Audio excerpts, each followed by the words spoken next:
Današnja tema, zujanje ušima, tinnitus, uzroci, kako se leči, koji suplementi mogu da se koriste, koja hrana.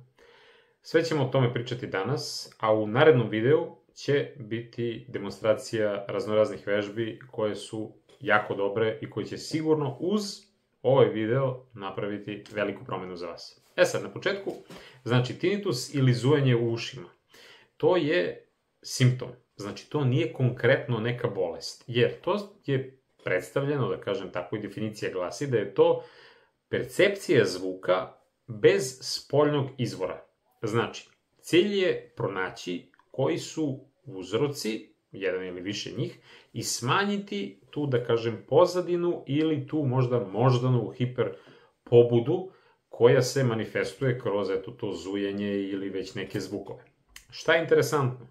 Može biti uzrok u puno toga. Znači, da li će to biti oštećenje sluha, može biti neka dugotrajna buka, na primjer neko kada radi negde, može biti posledica starenja, može biti fizičko neko možda oštećenje u uhu, a mozak može dodatno samo da pojačava taj šum.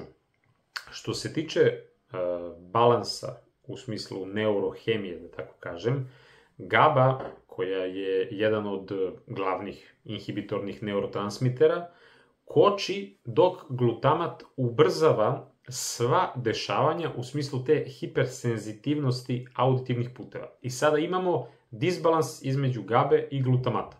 I to se isto, naravno, leči i sređuje. Mnogo je onda važno da shvatimo da naš metabolizam, u smislu šećer, hiperinsulinemija, visok šećer sam po sebi oštećuje nervne završetke svuda u telu, pa naročito, i u vezi uha. Naravno, mozak, unutrašnje uvo, nemaju te rezerve glukoze i onda je tu još veći problem kada se to, sve ošteti.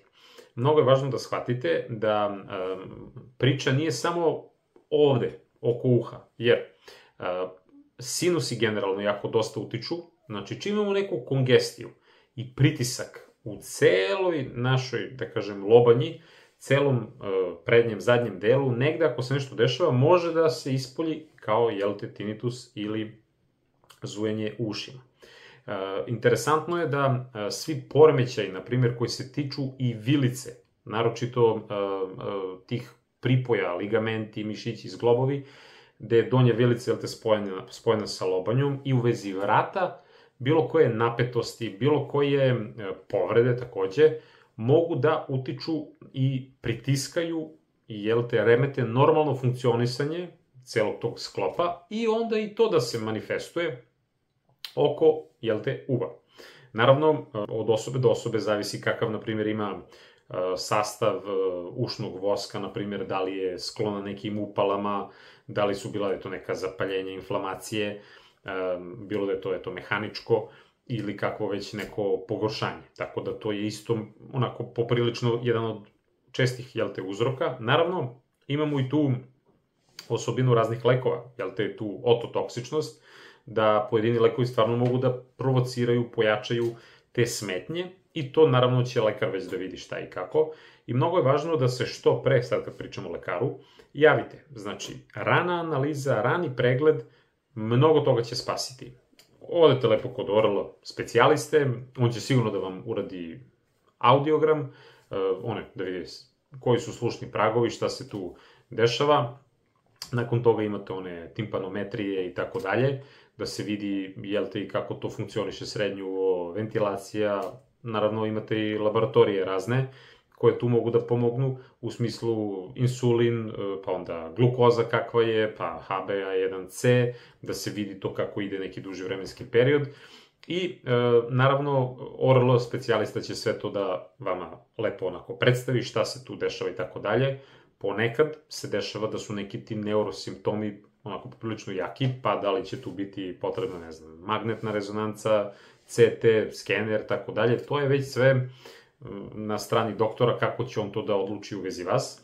Mnogo je važno da se obrati pažnja, kao što sam rekao. Znači, ono što vi sami negde možete koliko toliko da vidite, to je to šta se dešava sa ušnim voskom, kako vam je stanje nosa, kako vam je stanje, znači, kompletnog tog dela sinusa, šta se dešava sa vašom vilicom, znači, da li tu ima nekih oštećenja, poremećaja. I lečenje kliničko, ono što se kaže po lekaru, će biti, jel te, sa nekim lekovima, to su uglavnom ti GABA, što sam pomenuo malo pre, GABA agonisti, bilo da je to gabapentin, klonazepam, ima tu puno nekih, i tu se uvek gleda koliko to može da doprinese, a koliko može da škodi. Sami ste svesni da lekovi imaju plus i minus stranu. Naravno, u celoj ovoj priči je mnogo bitna ta psihološka, psihička, da kažem, strana čoveka, i ponekad ta kognitivno-behavioralna terapija, naravno, ako je potrebno da se uključi i neki, jel te, drugi zdravstveni radnik, je mnogo važna, zato što često tretman anksioznosti, depresije može da pomogne u celoj ovoj priči, zato što taj limbički sistem koji nama, jel te, služi za emocije, pamćenje, motivaciju i tako dalje, poprilično utiče na percepciju svega oko nas, pa naravno i zvuka. I onda je interesantno da kada se, jel te, tu radi na tome, jel te, na psihi i na otklanjanju tih nekih možda uzroka, može da se popravi stanje, jer ja što uvek pričam kroz sva moja videa, znači moramo čoveka da shvatamo celokupno duh, telo i još imamo mi dimenzija, ali generalno tako. Naravno, sve što možete vi da radite, u smislu slušne zaštite, bilo da su to čepići, znači ta higijena buke, bilo da radite na nekom takvom mestu ili sami vi nešto.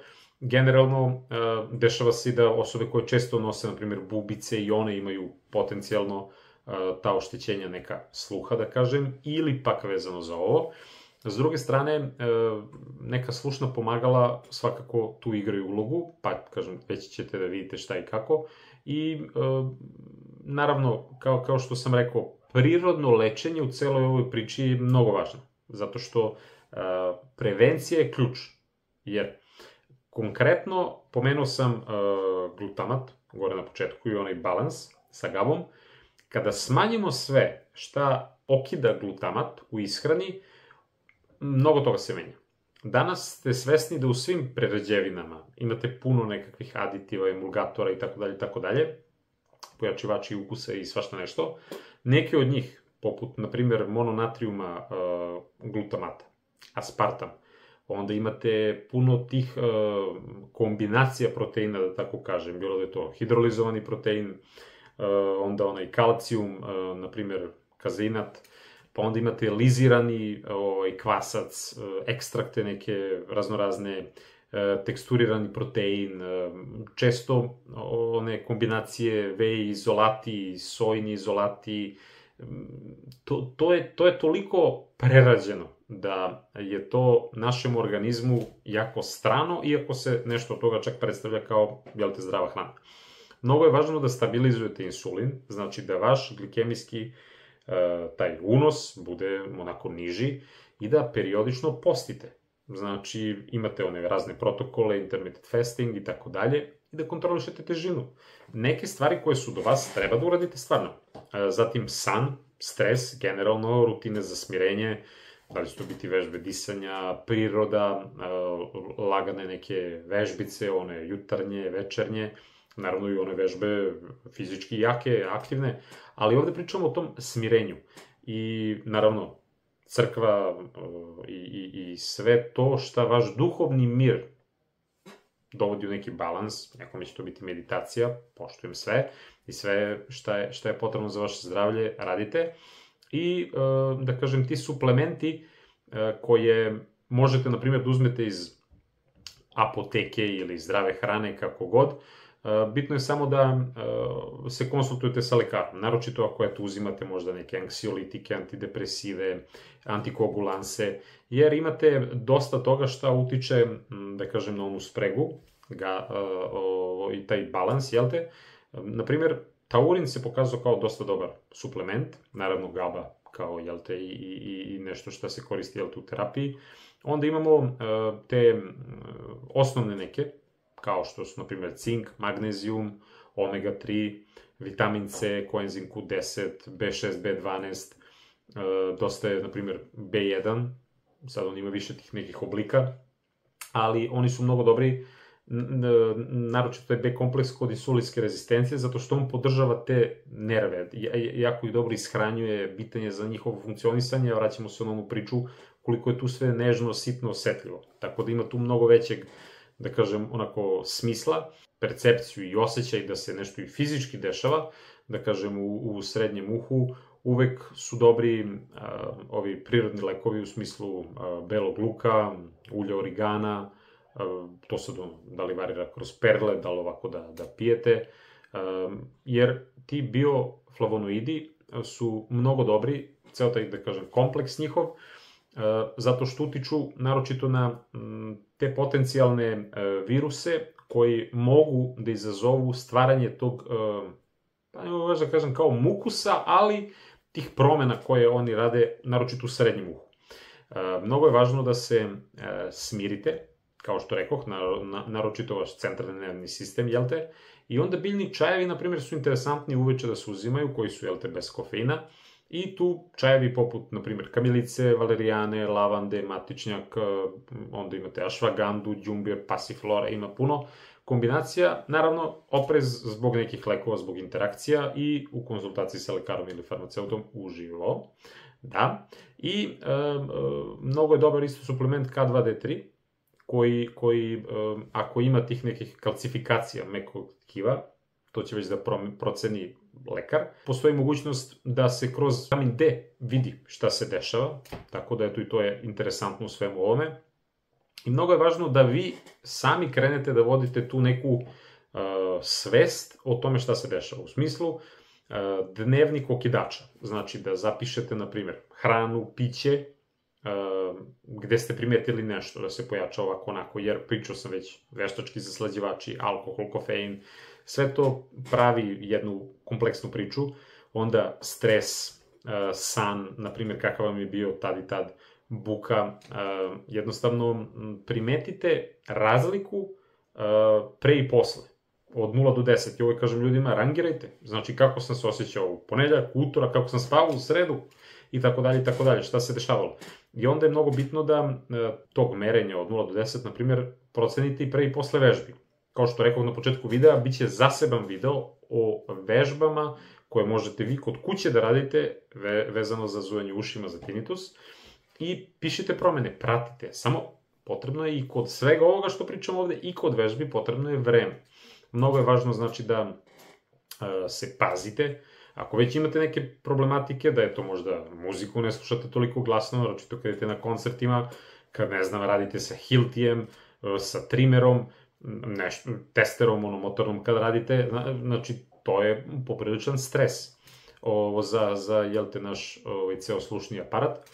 I postepeno uvodite i menjite navike. Znači, 1-2 stvari na 10 dana, 2 nedelje, pa vidite, aha, dobro ovako, dobro onako. Nije poenta odjednom sve da grunete, pa ne možete samo time da se bavite. Znajte da, znači, pre početka bilo čega, kod lekara, opšta praksa će da vas uputi kod orala specijaliste, i to je važno da se odmah u startu napravi dobra procena, da se napravi dobar temelj, ok, radimo to, šta možemo tu da izmenimo, popravimo i tako dalje. I dosta sam vam dao sad, jel te, korisnih informacija, jer znajte da postoji tu mnogo i poznacima da dijagnoza, kao što sam vam ispričao već i uzroka, od čega sve to može da potiče. Samo polagano, to znači nije ništa do kraja života, sređuje se, samo je bitno da, znači, pristupite svesno tome i ja verujem u vas. Imate informacije, na vama je da li ćete da ih primenite ili nećete, ali ja verujem da svako bira zdravlje. Tako da, veliki pozdrav od mene i vidimo se u nekom od narednih videa.